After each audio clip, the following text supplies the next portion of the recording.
It is Tuesday, July 29th, and President Trump laying down the law with Vladimir Putin and Russia, saying you have 10 days to make peace, agree to a ceasefire. So how is he going to do this? Is there teeth behind this ultimatum? The media says no. The media says it's all bluster. Does he have a plan? Yes, he does. He most certainly does. We're going to show you also an update on the Fed, who's deciding as we speak what to do about rates, as more solid econ data just dropped this morning, and the EU very upset about this final trade deal that they agreed to, and more stories as well from around the country, including how blatantly obvious the media is looking on this whole Ghislaine Maxwell story. They are sweating, folks. We'll look at that. Make a new deadline of about 10 or 12 days from today. There's no reason in waiting. There's no reason in waiting. It's 50 days. I want to be generous, but we just don't see any progress being made. Russia this morning saying what Trump is doing is a major step toward war. So what exactly is he doing? Well, he just cut his deadline, his ultimatum to Vladimir Putin to make peace, agree to a ceasefire. He cut that from 50 days down to 10. Dmitry Medvedev posting on X this morning, Trump's playing the ultimatum game with Russia now. Is it 50 days or is it 10? He should remember two things. Russia isn't Israel or even Iran, and each new ultimatum is a threat and a step towards war, not between Russia and Ukraine, but with his own country. Don't go down the Sleepy Joe road. Yikes. Never compare President Trump to Sleepy Joe Biden. So just for some context, 2 weeks ago, President Trump gave Russia 50 days to make a deal, agree to a ceasefire, or all hell breaks loose. Face secondary sanctions. Yeah, he's not thinking about going to war. He's not talking about kinetic conflict with Russia. He's talking about financial pain that will come to you if you don't stop all of this bloodshed. He's talking about real financial sanctions, 100% tariffs on Russian energy. Trump clearly coming to the realization now that this 50 days is irrelevant and won't make a difference. We know what the outcome will be. He's done with all of this. Trump telling reporters yesterday while standing next to Keir Starmer, this is important, we'll explain why, UK's Prime Minister, saying, I'm going to make a new deadline of 10 or 12 days, as there's no reason to wait 50 days anymore if you know what the answer already is. Watch. I would have said 5 times we would have had a deal. I've spoken to President Putin a lot. I got along with him very well. But 5 times, and every time 4 times maybe, but we've had discussions. You and I have had discussions. Yeah. We thought we had that settled numerous times. And then President Putin goes out and starts launching rockets into some city like Kiev and kills a lot of people in a nursing home or whatever. You have bodies lying all over the street. And I say, that's not the way to do it. So we'll see what happens with that. I'm very disappointed. I'm disappointed in President Putin. Very disappointed in him. So we're going to have to look, and I'm going to reduce that 50 days that I gave him to a lesser number because I think I already know the answer. So the sanctions that people assume Trump's going to roll out would hit both India and China the hardest. India buys Russian oil. China buys almost predominantly Russian oil, Russian LNG. Now, potentially, this could be a huge deal. It could end up severely undercutting Trump's economic agenda back at home. He has to be very careful with this. But like always, Trump seems to have a few tricks up his sleeve. First, he's working on finalizing right now his last 2 big trade deals. He's in this home stretch with 2 countries, India and China, the same 2 countries who could force Russia to the negotiating table if they were to agree to no longer buy Russian energy. Likewise, something nobody's talking about yet is what just happened in Trump's meeting with Keir Starmer. Trump made this announcement, this 10-day ultimatum to Russia. He gave that ultimatum while meeting with Keir Starmer. He was standing next to Keir Starmer while he told that to the press. We've been hearing for months about how the Trump administration has been working to convince the UK to tap their North Sea oil reserves. Some of the largest oil reserves on the planet are located on Britain's doorstep, which the UK basically says are off limits. Why? for environmental reasons, for climate change goals and promises that they made to address climate change. Well, we're living in the real world here, folks, and if you're serious, meaning Britain, if Britain's serious about curtailing Russian expansion into Ukraine, you gotta give China and India a reason to stop buying Russian energy. That's been like the unannounced policy for months. They're trying, the State Department's been trying to communicate this to their partners in the UK. Then today, Trump posting this: North Sea oil is a treasure chest for the United Kingdom. The taxes are so high, however, that it makes no sense. They have essentially told drillers and oil companies that we don't want you. Incentivize the drillers fast. A vast fortune to be made for the UK and far lower energy costs for the people. So we shall see what's going to happen in 10 days. In a way, this is positive. We know Trump's been doing everything he can to end the Ukraine-Russia war. He wants this war to end. He campaigned on it. He's already stopped like 5 other wars. We shall see what they come up with for their 10-day ultimatum. In another story, American consumer confidence busting right through economic expectations, coming in at a record 97.2, much better than expected. Watch. Just came in 97.2, which is a strong number. By the way, Stu, the estimate for the consumer confidence reading was 95, so that is better than expected. We'll see if that has an impact on the market, but certainly better news on the consumer confidence number. Meanwhile, as the U.S. economy continues to rock, outperform all expectations, the Federal Reserve meeting today to decide if they're going to cut rates or not. These FOMC meetings, they last for 2 days. Today's day 1, tomorrow's day 2, and it's not only up to Jerome Powell. Powell, as the chairman, makes the recommendation, but the 12 voting members make the final call.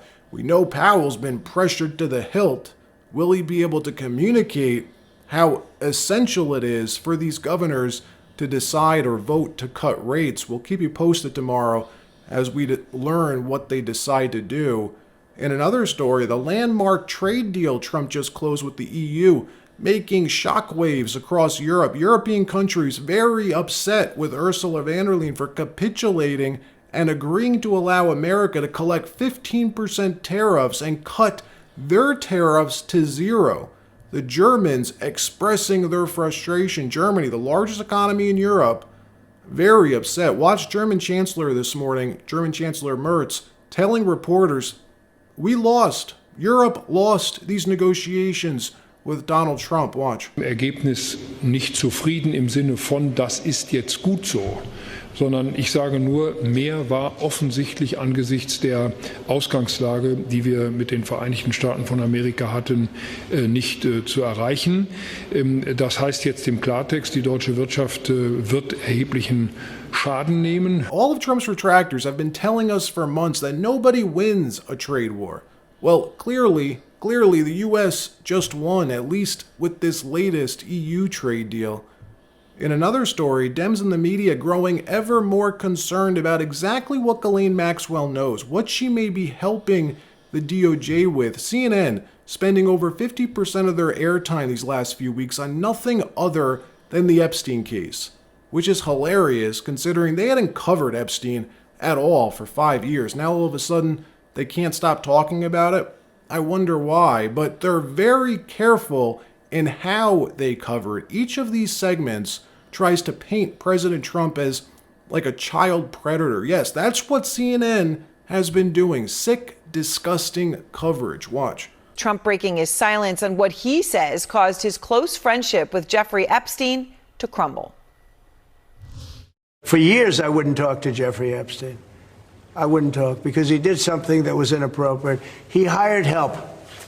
And I said, don't ever do that again. He stole people that worked for me. I said, don't ever do that again. He did it again. And I threw him out of the place, persona non grata. I threw him out, and that was it. I'm glad I did, if you want to know the truth. Well, you know, of course, we've heard from multiple guests, all of whom knew Trump and in different times and ways. They all agreed with one thing, that Epstein and Trump were once, quote, best friends. Now, of course, the big question is, what does that really mean when it comes to Trump? And if Epstein and Trump ended their long friendship, as Trump describes it, happening there, right? Because that Epstein hired people who worked for him. Well, who was the hired help that Epstein was stealing away that was so important? There are a lot of questions about this. The answers matter. And in a moment, I'm going to speak to people who have inside knowledge of the Epstein investigation and Trump and Epstein's relationship. But obviously, it's important that Trump chose to disclose these details tonight. It is a big turnaround from past answers as of late about what came between him and Epstein. And when it comes to Maxwell, watch how they're already preparing their audience, preparing Democrats to not believe what Ghislaine Maxwell says. Remember, Todd Blanche, the deputy AG, met with Ghislaine for 2 full days last week to finally get the full story, see what really happened with this trafficking network, and see if she has any incriminating evidence on anyone else that the DOJ isn't aware of yet. Watch how nervous these people are about what she's saying. Watch. We are just learning this hour that Jeffrey Epstein's ex-girlfriend, Ghislaine Maxwell, was granted limited immunity in order to talk with Trump's personal attorney turned Deputy Attorney General Todd Blanche.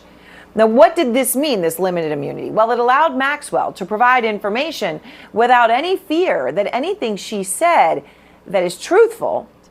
But Trump tried to blame Biden anyway for all of this, anything to make it go away. And now he is even dangling a pardon to the one person who is serving time for helping Epstein run a child sex trafficking ring. That, of course, is Ghislaine Maxwell, convicted liar who may end up in the position of actually being able to sink or save people whose names are in the Epstein files. Well, I'm allowed to give her a pardon, but nobody's approached me with it. Nobody's asked me about it. It's in the news about that aspect of it, but right now it would be inappropriate to talk about it. Right now it'd be inappropriate, he says. Not ever.